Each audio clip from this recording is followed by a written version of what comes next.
The day Greg handed me a coffee and told me I was too good for the life we had, I knew something was wrong. Not because of what he said, but because he smiled when he said it.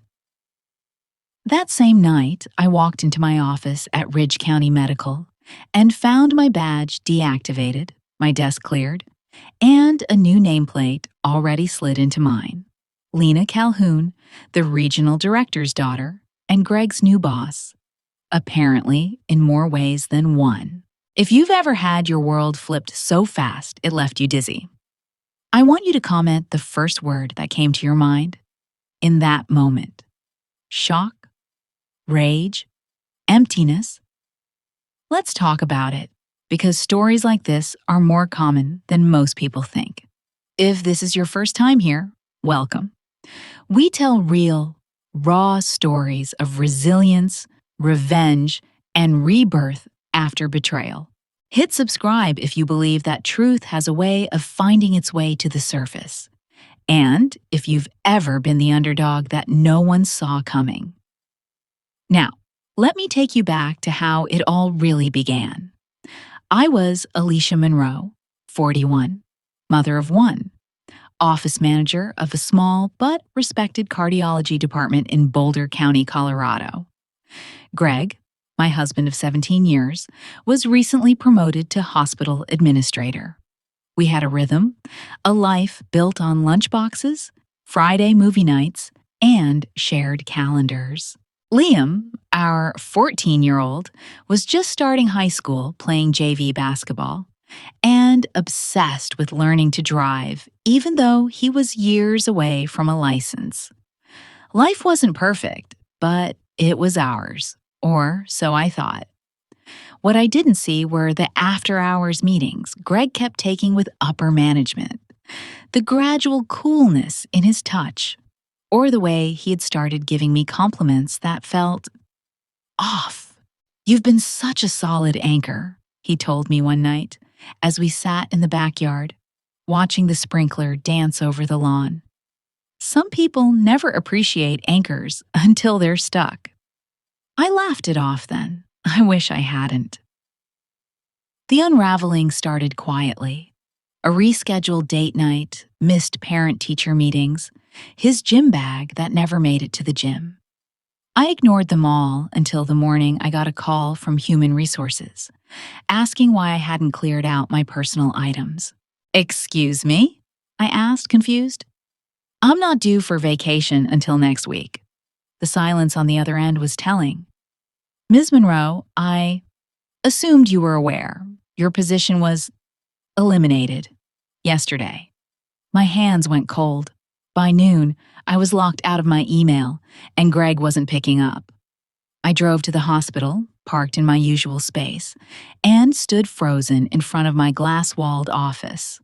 Lena was inside, her heels kicked up on my old desk, laughing on the phone. Her fingers toyed with the same ceramic mug Liam had made for me in 3rd grade, the one with crooked letters spelling "Best Mom Boss." I didn't cry. Not then. I just turned and left. I'd learn later that Greg had signed off on my termination due to restructuring. He never mentioned it at home. That weekend, he grilled burgers for Liam and me like nothing had changed. I started to wonder, had I been married to a stranger this whole time? And then, just 2 days later, a white envelope showed up at the house, addressed to me in heavy black ink. Notice of petition for full custody of minor child, Liam Monroe. That's when I knew this wasn't a bad week. It was a declaration of war. The day we stepped into court, Greg held the door open for me like we were still married, like he hadn't filed for full custody behind my back, or had me escorted out of the very building where I'd worked beside him for 8 years. I didn't thank him. I walked past and kept my eyes forward, clutching the thin folder my attorney had warned wouldn't matter much. "You weren't officially terminated for cause," she'd said, "but their documentation is crafted to suggest performance concerns. Hospitals are good at protecting their own. I sat down at the plaintiff's table in the small county courtroom that smelled faintly of coffee and copier paper. And the minute I saw Greg in his tailored navy suit, sitting beside Lena, who wore a soft gray pencil skirt and a diamond pendant, I understood exactly what they were trying to do. This wasn't about custody, it was about erasing me. When the judge called the case to order, Greg's lawyer stood first. Mr. Portwell, a man whose tie cost more than my rent and whose tone was slick as oil. Your Honor, he began, we are seeking immediate full custody of Liam Monroe on the grounds that his mother, Ms. Monroe, is currently unemployed, emotionally unstable, and recently required psychological counseling following a prior traumatic pregnancy loss. My breath hitched. That was 10 years ago. A miscarriage during a complicated second trimester that nearly took me with it. I had seen a therapist. I had cried in a church parking lot when I couldn't enter the grocery store without hearing phantom cries. I'd healed. I'd gone back to work. I'd raised Liam with steady hands and sleepless nights, while Greg worked back-to-back rotations. Now, it was being used like a scarlet letter across my chest. The court stenographer never looked up from her keys. The judge didn't blink. My lawyer objected, but the damage was done. Then they presented a statement from Liam himself, handwritten and stiff. I think living with Dad will be more stable. Mom's been crying a lot. I'm not sure she's okay. I stared at the paper as though it were in another language. My son wrote this? Or was this planted? Influenced? The words didn't sound like him, not entirely. But he did sign it. I couldn't breathe. The world felt muffled, like I was watching it from underwater. I looked over at Liam, sitting in the corner with a social worker, his eyes bouncing between us. He wouldn't meet mine. My heart broke, not loudly, but quietly, cracking, not shattering. This was worse than the firing, worse than Greg's betrayal. This was Liam, unsure of me. Greg had spun this narrative for weeks behind my back, maybe longer. She's not coping well. She's emotional. She's falling apart. He'd built his case with whispers and planted doubts, all while I'd been making pancakes and checking Liam's homework. After court, Greg approached me alone. Lena had already slipped into their black SUV. Don't take it personally, he said, sipping from a water bottle like we were chatting at a PTA meeting. Liam needs routine. You'll get visitation, maybe weekends. This isn't about punishment, it's just the smart way forward. I stared at him, stunned. Not because of what he said, but because of how calmly he said it. Like he truly believed he was helping. Like reducing me to a visitor in my own child's life was just part of a mature adult strategy. Later that evening, I sat on the porch with Liam's empty basketball under my feet, turning it slowly as the sun set behind the ridge. I thought about the night we'd told him Santa wasn't real, how scared we'd been he'd be devastated, only for him to say, "Yeah, I figured." He was always intuitive, always reading between lines. So what happened? Had I really slipped so far? Or had Greg and Lena just rewritten the story enough times that even Liam believed it? I thought about calling him, but what would I say? Your dad tricked you? She's not your real family. All I could do was sit there, turning that ball until the stars came out and the cold crept in. 3 days later, I got a certified letter from Ridge County Medical's HR department. It was a formal termination package, severance, confidentiality clause, release of claims, neat, efficient, sterilized. What struck me was the date. My termination had been signed off 6 weeks ago, long before Greg told me our marriage was in a weird place and suggested we press pause to figure things out. He'd known. He'd planned.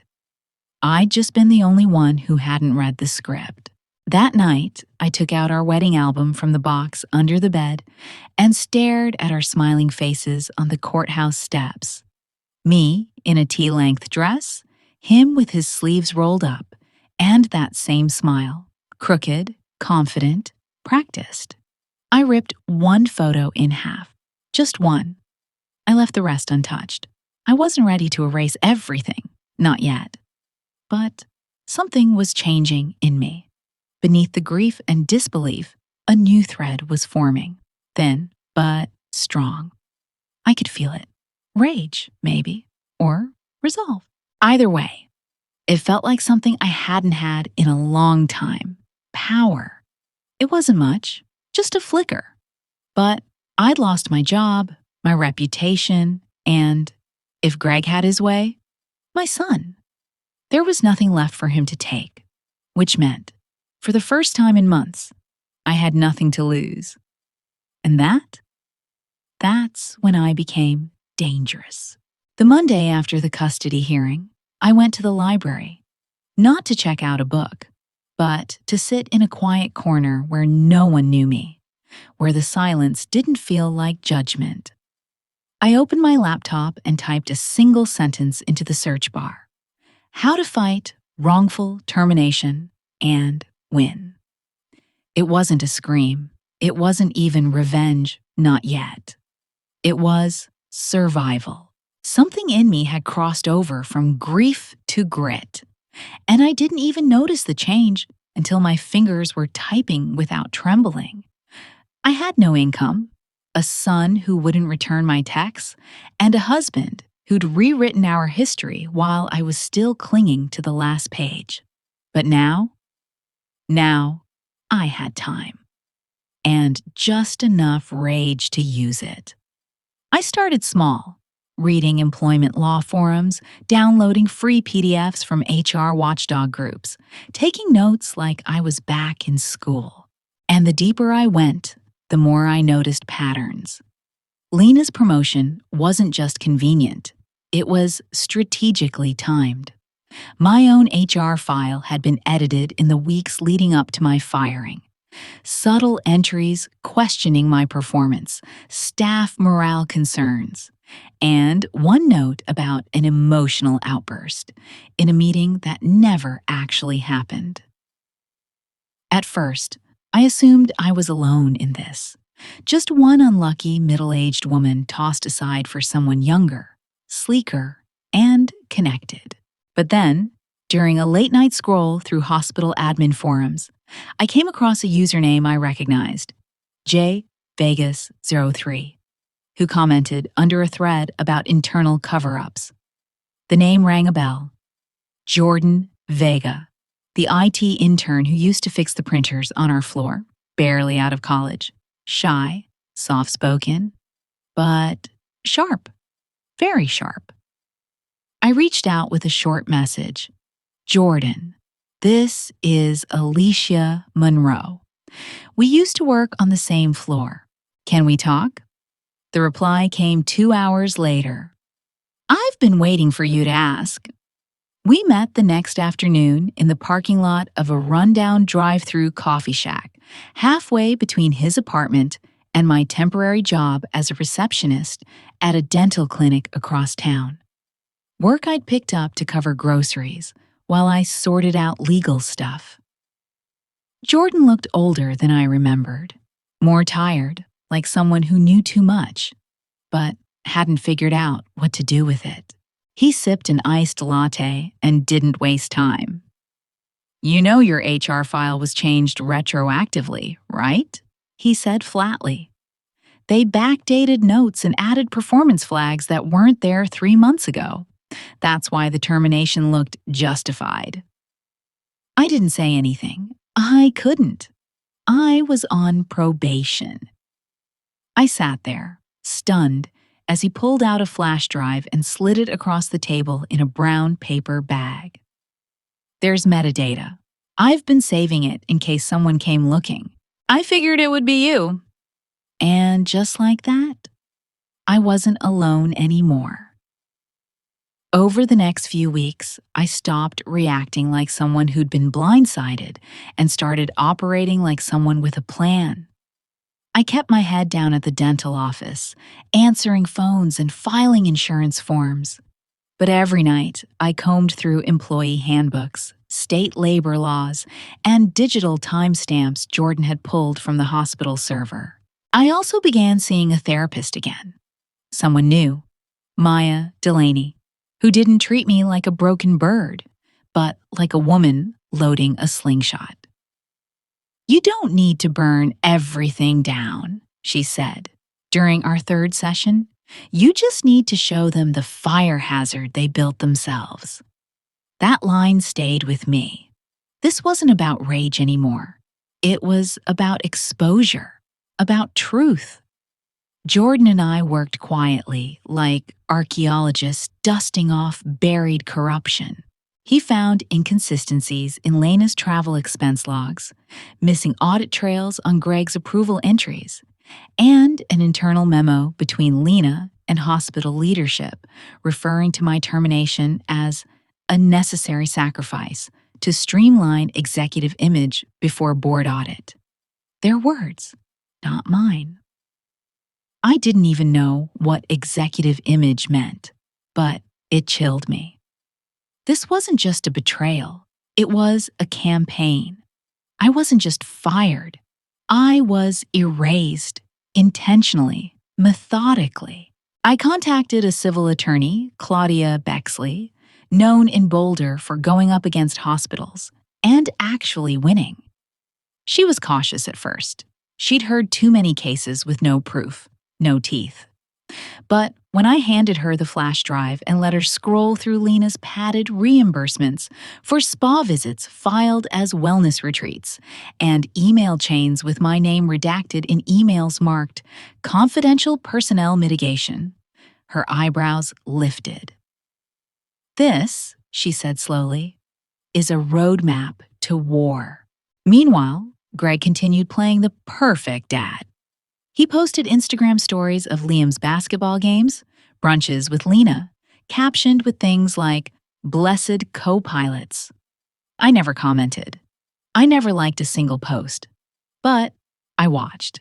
Not out of jealousy, out of strategy. Because every time he slipped, every time Lena was tagged in a hospital conference she wasn't technically authorized to attend, I documented it. Screenshots, timestamps. I built a quiet arsenal. I wasn't loud. I didn't fight. I studied. I gathered. I prepared. Then, one Thursday evening, while waiting for my car's oil change to finish, I overheard two nurses in line behind me at the shop talking about Lena. "You hear about the OR4 cover-up?" one whispered. "Greg signed off on it. Bet Alicia Monroe's firing wasn't random after all." I turned slowly, my heart thudding. I didn't say anything. I just smiled politely. But inside, I knew. This wasn't just personal anymore. There was a secret, a medical incident, and a cover-up. And I just found the first crack in their wall. The pushback started faster than I expected. Less than a week after Claudia sent her first discovery request to Ridge County Medical, Jordan was placed on temporary administrative leave, pending an internal investigation. They claimed it was related to data breach concerns. But we both knew what it really was, a warning shot. "I should have encrypted everything," Jordan muttered when he called me from his apartment, his voice hoarse, like he hadn't slept. They knew. Someone tipped them off. It was Lena. Had to be. I tried to stay calm, but my fingers clenched the edge of the kitchen counter until my knuckles turned white. Greg and Lena were already protecting their kingdom. Now, they were building a moat. I wish I could tell you I didn't panic, but I did. For 2 days, I couldn't eat, couldn't think. I kept seeing Liam's face, how he looked at Greg now like he was the safe one, the stable one. What would Liam think if he heard I was the reason Mr. Vega got fired? Would he even believe me? I started second-guessing everything. Was I being reckless? What if Greg was right? That I was emotional, unbalanced, vindictive? Was I ruining what little I had left? But every time I started to spiral, I reminded myself of one truth. They fired me to hide something. I didn't start this war. I just stopped pretending it wasn't happening. Then, just as I was beginning to find my footing again, Greg filed a motion to restrict my access to Liam.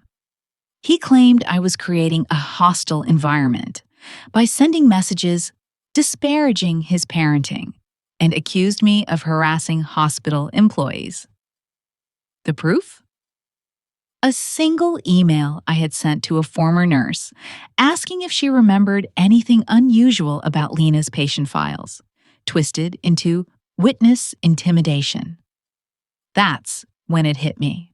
They weren't just defending their actions. They were actively rewriting reality. Brick by brick, they were building a version of me that didn't exist. And if I didn't fight back, that version would become the one the court believed.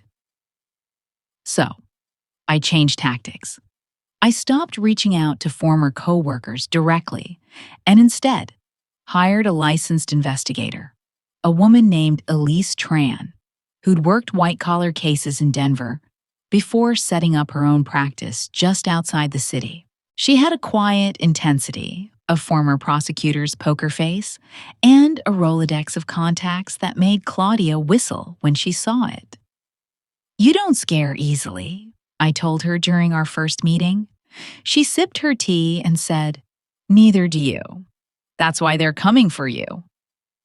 Elise uncovered things I never expected. Expense reimbursements from Ridge Medical for what were clearly non-hospital related procedures, all funneled through a program labeled Professional Development Wellness. Invoices tied to cosmetic procedures at a private clinic that Lena had once worked at. Receipts for first-class hotel rooms in Chicago, under Greg's name, booked the same weekend I miscarried 5 years ago, while he'd claimed to be at a work conference. That one hurt, more than I thought it would. I remembered sitting in that cold hospital room, clutching my phone, waiting for his call. I'd blamed the timing. I'd blamed the stress. I never once blamed him. But now I knew he wasn't just absent. He'd chosen to be. I sat in my car outside a grocery store for nearly an hour after Elise showed me that receipt. Not crying, just still. Grief has layers. You think you've felt the worst of it, and then a new one peels open like skin burned raw. But underneath it all, there's something tougher. Something born when a woman stops needing someone else to validate her reality and starts documenting it instead. That night, I made a new file. For Liam, I started saving copies of everything, not to weaponize later, but to show him someday. Not now, but someday. He deserved to know the real story. Still, not everything came together smoothly. Claudia warned that without a whistleblower from inside the hospital, our case would stall. "They'll say the files were errors or misfiled," she said. "Without someone inside testifying, it's circumstantial." So I doubled down and reached out anonymously to former staff. One replied, a woman named Monica, who had worked as a float nurse during the quarter when Lena's name showed up in the most patient files. She agreed to meet at a neutral location, a park near the outskirts of town just before dusk. I wore sunglasses and sat on a picnic bench beneath a tree. Monica looked over her shoulder before she sat. "I can't go on record," she said immediately. "My brother-in-law's on the board, but I'll tell you this much. 2 patients coded unexpectedly in OR4 last March. One died. One had severe complications. Both had Lena in common. She wasn't supposed to be there. She wasn't cleared for surgical rotation." I blinked. "Why was she there at all?" Monica shrugged. "They said she was observing for leadership training. But after the second incident, people started whispering. Then Alicia. You were gone. Overnight. That wasn't a coincidence." I thanked her. I didn't push. But I left knowing OR4 was a crack. And if I could widen it, the whole thing might collapse. But of course, the deeper I went, the more Greg retaliated. One morning, my car tires were slashed. No forced entry, no cameras. Police called it random. I called it a message. My landlord suddenly decided not to renew my lease. A mutual friend let slip that Lena had been reaching out to explain her side of the story to people from our old circle. I was being erased socially now, too. But I kept going. Because once you've lived through humiliation, once you've had your truth rewritten by people in power, the fear of being disliked fades. What replaces it is sharper. It's focus. I bought a portable recorder. I started recording every phone call with Greg, every conversation with the school, every voicemail. Because if I couldn't stop him from lying, I'd damn sure be ready when the truth finally had its moment in the light. The hardest part? Liam. He still didn't call. But sometimes he texted, "Hey Mom, can I come by to grab my basketball shoes?" Or, "Do you still have my phone charger?" And every time he stood in my doorway, I wanted to pull him into a hug and ask if he knew what his dad had done, what they had done. But I didn't. Not yet.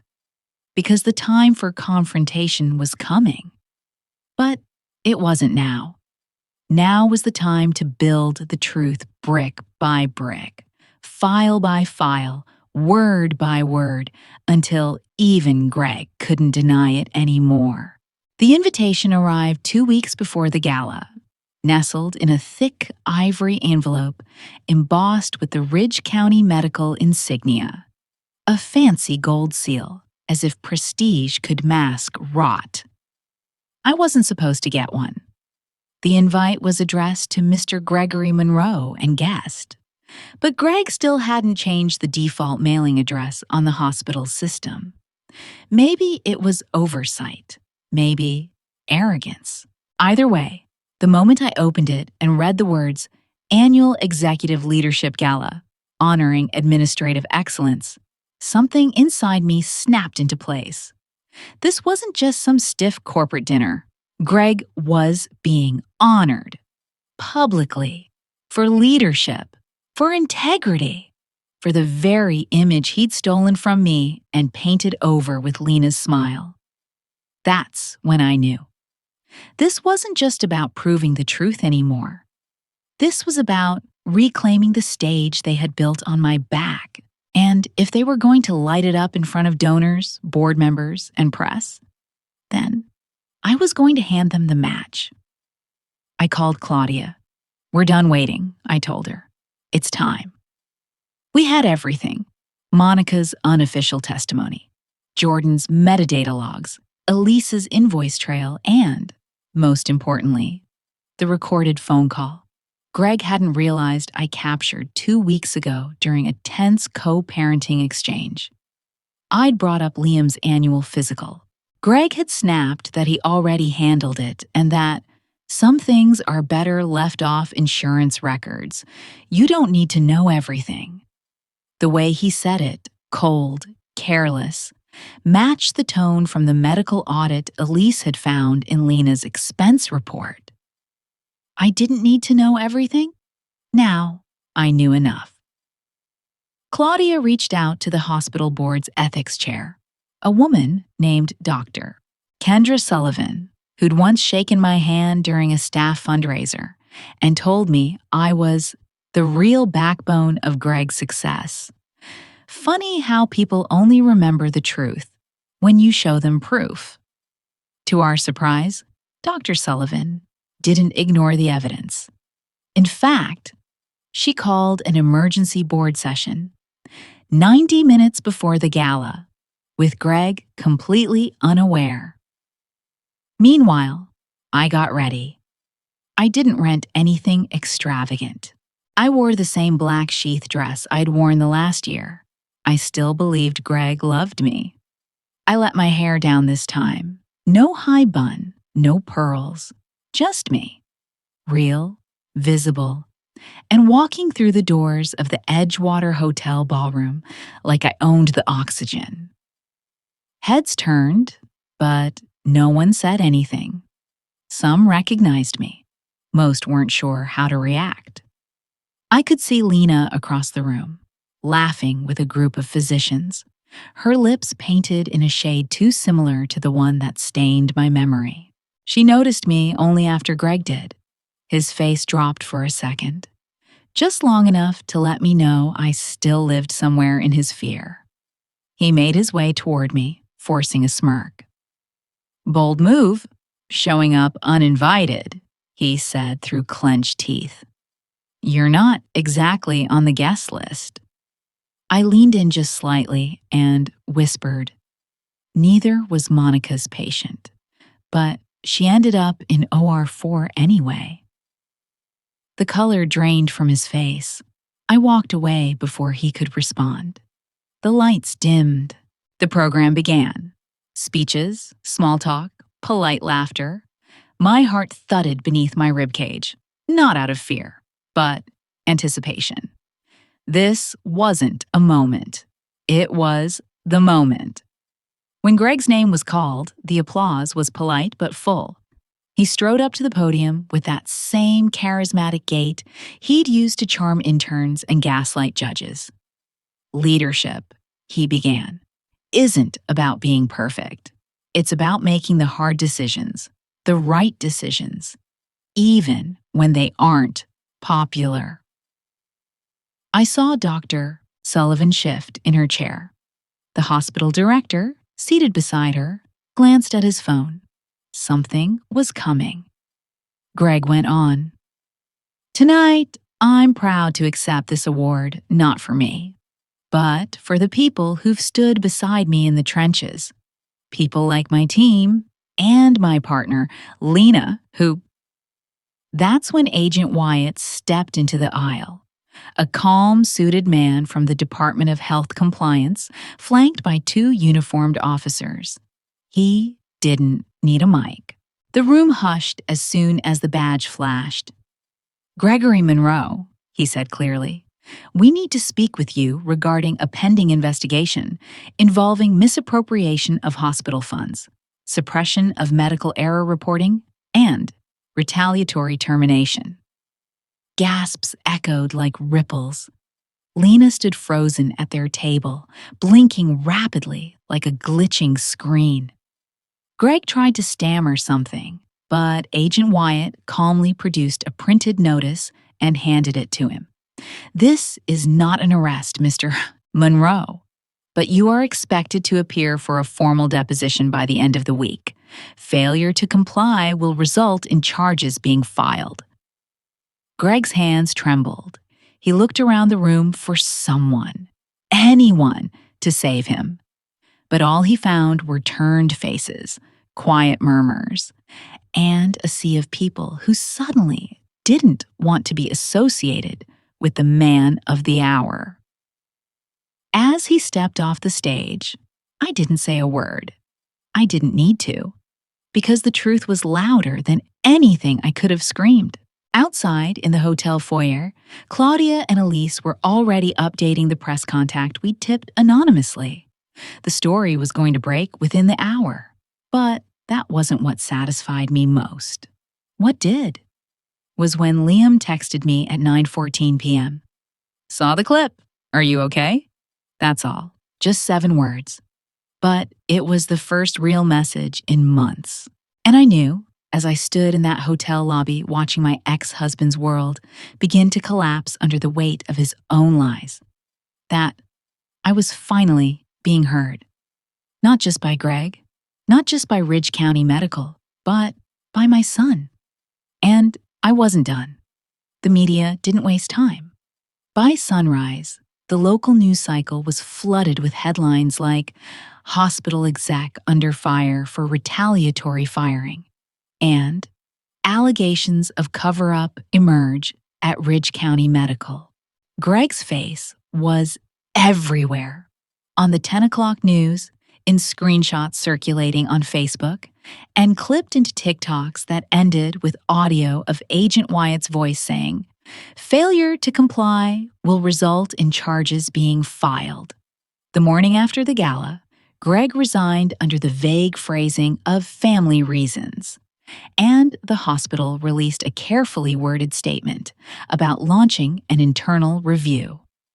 Lena was placed on administrative leave pending an ethics panel, but the damage was already done.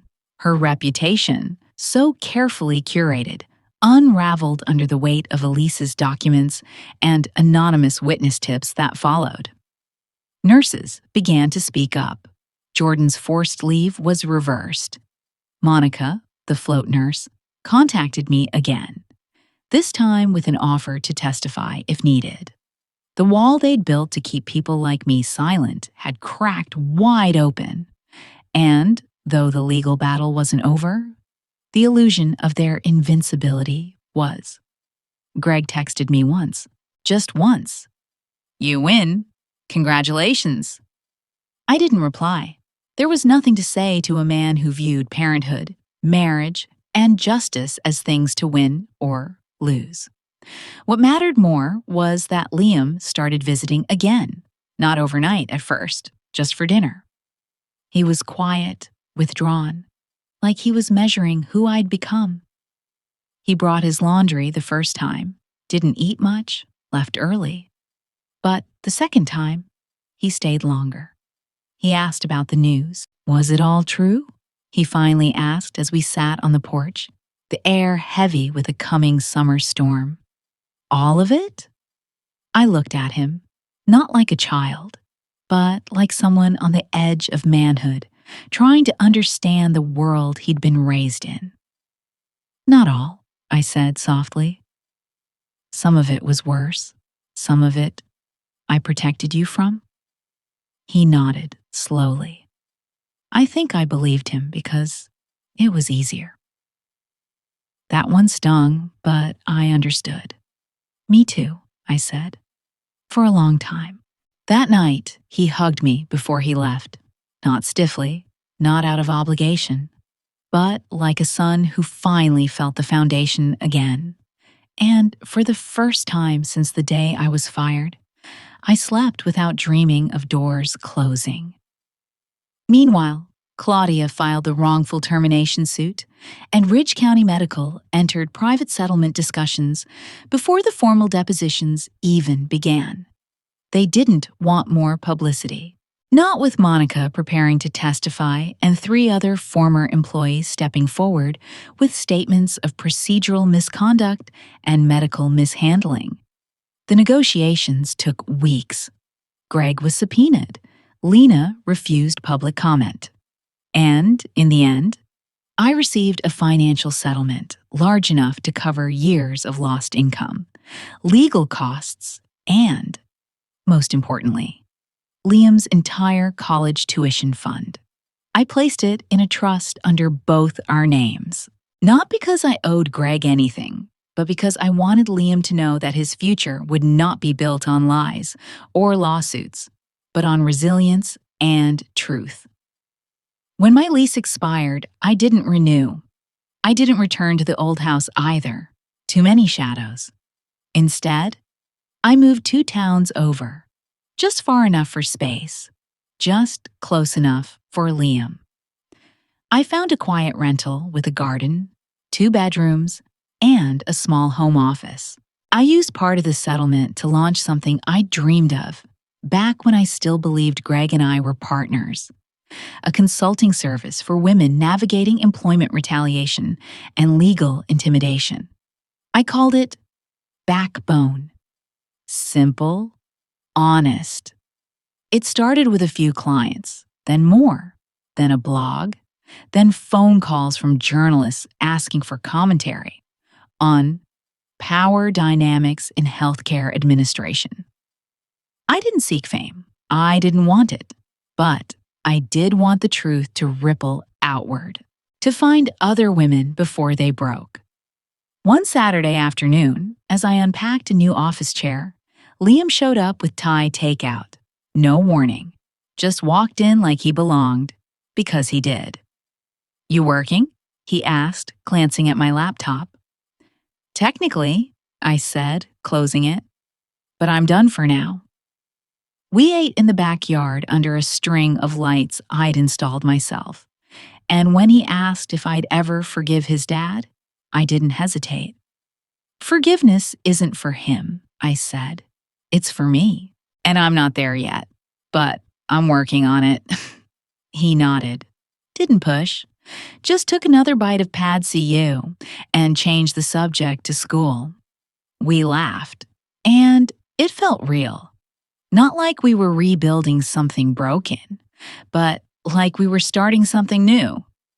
Greg lost his medical board seat. Lena moved out of state. Ridge County Medical installed an ethics oversight committee, and word around town was that new hires were being screened far more carefully. None of that reversed what happened, but it mattered, and I realized something important. Winning doesn't always look like headlines and confessions. Sometimes it's your son choosing to come home. Sometimes it's signing your name to a new lease on a life you built alone. Sometimes it's just breathing without holding it in. It's strange how life softens after it's torn you open. You'd think that kind of pain would leave you brittle, but what it really does, if you survive it, is stretch you. You feel more, not less. You hold things differently. Quiet moments, like Liam texting just to say he got an A on his chemistry test, or the sound of the wind pushing through the lavender I planted in the yard last month. They hit deeper. They matter more.